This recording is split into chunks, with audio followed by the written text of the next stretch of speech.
Okay next. Okay Prince, आप एक train में सफर कर रहे हैं और आपको गर्मी लगी, तो आप क्या करेंगे? सर मैं उस ट्रेन की खिड़की खोल दूंगा।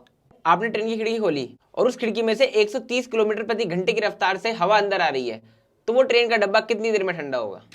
सर सॉरी, मुझे नहीं पता। ओके, आप जा सकते हैं। नेक्स्ट।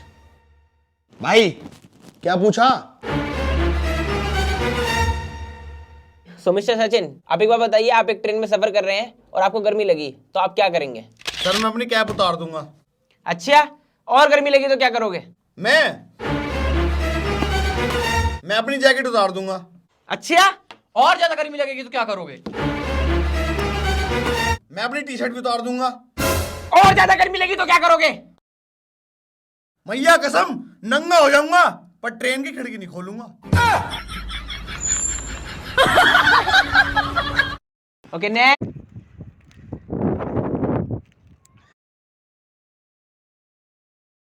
एक एक्सपेरिमेंट किया गया जिसमें इंसान की तरह एक पुतला रखा गया और एक जंगली भालू को छोड़ा गया, जिसके बाद भालू धीरे धीरे पुतले की तरफ आता है और इसकी पैर सूंघते सूंघते अचानक अपनी जबड़े से दबोचकर इसे घसीटते घसीटते मार देता है।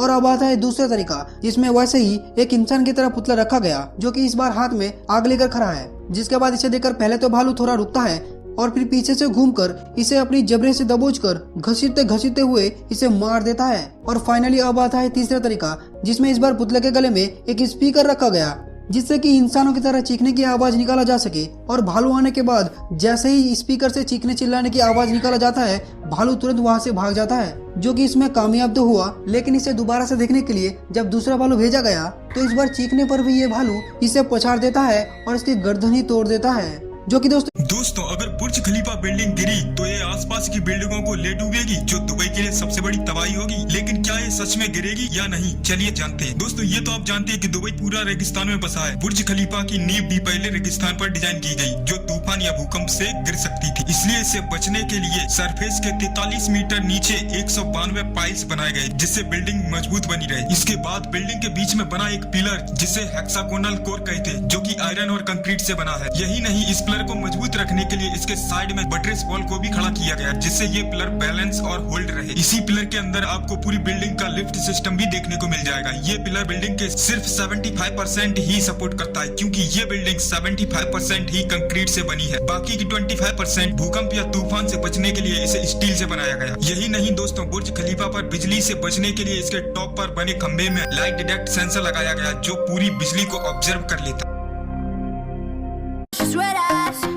Commas in his hair, dream with his name, but he ain't none. Ring up deck and letters on his fingers, pick up trouble, trouble, trouble, trouble. Don't go flexing, boy, you get trouble. Oh, bad boy, messing with that boom boom. Oh, bad boy, riding on that boom boom. Oh, bad boy, bad boy, huh. Bad boy, bad boy, huh. Oh, bad boy, messing with that boom boom. Oh, bad boy.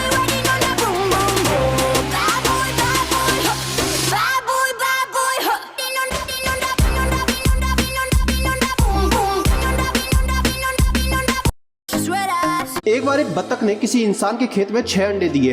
बत्तख के उन अंडों में कहीं से एक अंडा और मिला। कुछ दिनों के बाद 6 अंडे में से पीले रंग के चूजे निकले और 7वें अंडे में से एक अजीब सा दिखने वाला बच्चा निकला। उसके अजीब से दिखने के कारण बाकी सभी चूजे उस पर हंसते थे, वे उसके साथ खेलना भी नहीं चाहते थे। जब उसने अपना प्रतिबिंब पानी में देखा तो बहुत दुखी हुआ। वो बाकियों जैसा नहीं था, इसलिए खुद को बदसूरत समझकर उदास हो गया। एक दिन एक बच्चे ने तो उस पर पत्थर मार दिया, जिसके डर से वह वहाँ से भाग गया। वो दूर एक तालाब में चला गया और वहीं पर रहने लगा। धीरे धीरे समय बीता और सर्दियां आई। तालाब का पानी जमने लगा और बर्फ गिरने लगी। एक दिन पास से गुजरते एक किसान के बच्चे ने उसे ठंड में ठिठुरते देखा और अपनी झोपड़ी में ले गया। खाना और रहने के लिए जगह दे दी। फिर वसंत ऋतु आई। अब तक वो छोटा सा बच्चा बहुत बड़ा हो गया था, इसलिए गरीब किसान उसे तालाब में छोड़ आया। अचानक वहाँ हंसों का झुंड आया। उन्हें देखकर बेचारा बच्चा छिपने की कोशिश करने लगा। तभी अचानक उसने पानी में अपना प्रतिबिंब देखा और वो हैरान रह गया। वो बत्तख नहीं था, वो तो एक हंस था। अपने असली रूप का पता चलने के बाद उसकी खुशी का ठिकाना ना रहा और वो भी उन हंसों के झुंड में शामिल हो गया और अपने नए परिवार के साथ उड़ गया।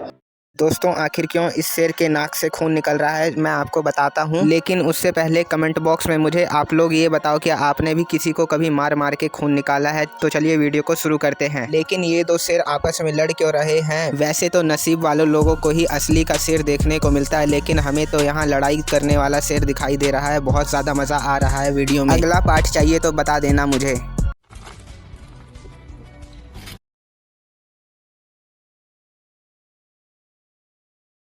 रेस्क्यू टीम एक ऐसे डॉगी को देखती है जिसके स्पाइन में चोट लगी थी और वह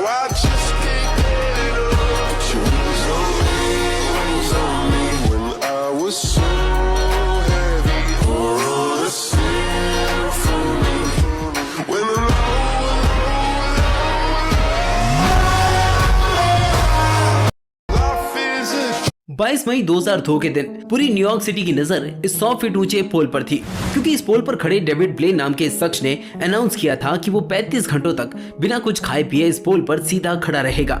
इस बीच नींद लेना तो दूर, वो एक पल के लिए नीचे भी नहीं बैठेगा। ब्लेन ने इस स्टंट को जिंदगी और मौत का खेल बना दिया था, क्योंकि इस 10 मंजिल जितने ऊंचे पोल पर सिर्फ 22 इंच की जगह थी, जहां अगर बैलेंस बिगड़ जाए तो पकड़ने के लिए कुछ भी नहीं था, और ना ही नीचे फर्श पर कोई सुरक्षा के इंतजाम करवाए गए थे। एक क्रेन की मदद से ब्लेन को पोल पर चढ़ाया गया और वक्त की गिनती शुरू की गई। जैसे जैसे वक्त गुजर रहा था, न्यूयॉर्क सिटी के लोग पागल होते जा रहे थे। हर इंसान हैरान होकर ब्लेन को ही देख रहा था, क्योंकि यहाँ सिर्फ 1 सेकंड में बहुत कुछ हो सकता था। ब्लेन ने जबरदस्त हिम्मत दिखाते हुए 35 घंटे तो पूरे कर लिए, लेकिन ये स्टंट अभी पूरा नहीं हुआ था, क्योंकि ब्लेन इस पोल से कूदने वाला था। उसे बचाने के लिए नीचे 12 फीट की हाइट तक कार्डबोर्ड बॉक्स लगाए गए। 35 घंटे पूरे होते ही ब्लेन ने पोल से छलांग लगा दी और एक खतरनाक अंदाज में ये नामुमकिन स्टंट पूरा कर लिया। क्या टाइमिंग है, या चलती हुई प्लेन को ही पकड़ लिया देखो। अरे या चौको मत, जमीन पे ही है गाड़ी, बस कैमरा और टाइमिंग का कमाल है। भाई गाय के कब से ऐसे सिंग होने लगे? लगता है कि इस टायर के लिए ही रॉड को साइड किया गया है। फोटोग्राफर ने कमाल ही कर दिया, देखो आधे चश्मे से जोड़ दिया इसे। अरे भाई ये बच्चा उड़ भी सकता है क्या? ये तो बादलों के ऊपर चढ़ रहा है। धोखा मत खाओ, पीछे आसमान नहीं दीवार है। भाई चांद को ही बास्केटबॉल बना डाला इन्होंने, देखो। भाई पक्षी कब से इंसानों को पकड़ के उड़ने लगे? कैमरा दोस्तों, भुट्टे के दाने निकालने में लोगों के पसीने निकल जाते हैं, लेकिन इन भाई साहब ने इस खोखले पाइप में स्क्रू लगाकर एक ऐसा देसी जुगाड़ बिठाया जिसमें एक तरफ से भुट्टा डालो और दूसरी तरफ से दाने निकल जाते हैं। शायद ये भाई साहब राहुल गांधी के फैन हैं। तो वहीं ये भाई साहब तो गाड़ी के टायर से ही भुट्टे निकाल दे रहे हैं। गुजरात के बैंक में काम कर रहे इस कर्मचारी ने कोरोना से बचने के लिए एक अलग ही जुगाड़ बना लिया। देखिए कैसे ये चेक को सीधा हाथों से न पकड़कर रोटी निकालने वाले चिमटे से पकड़ रहे हैं। इसके बाद इस चेक को प्रेस भी करते हुए देखे जा सकते हैं। अब यहाँ हमारे किसानों ने खेतों से चिड़ियों और जानवरों को भगाने के लिए अपने देसी जुगाड़ से एक भूत ही बना दिया, जिसे देखकर तो एक इंसान भी डर जाएगा। तो वहीं इन भाई साहब ने मोदी जी से इंस्पायर होकर फैन ब्लेड में चम्मच लगाकर एक अलग ही यंत्र बना डाला, जिससे हवा चलने पर ये चम्मच थाली से टकराकर आवाज करने लगता है, जिसे सुनकर पक्षी या जानवर खेत से दूर चले जाते हैं। तो गाइस, इनकी इस मेहनत के लिए माशाल्लाह काफ़ी टेस्टी एंड क्रिस्पी किस्म की रेसिपी होने वाली है, जैसे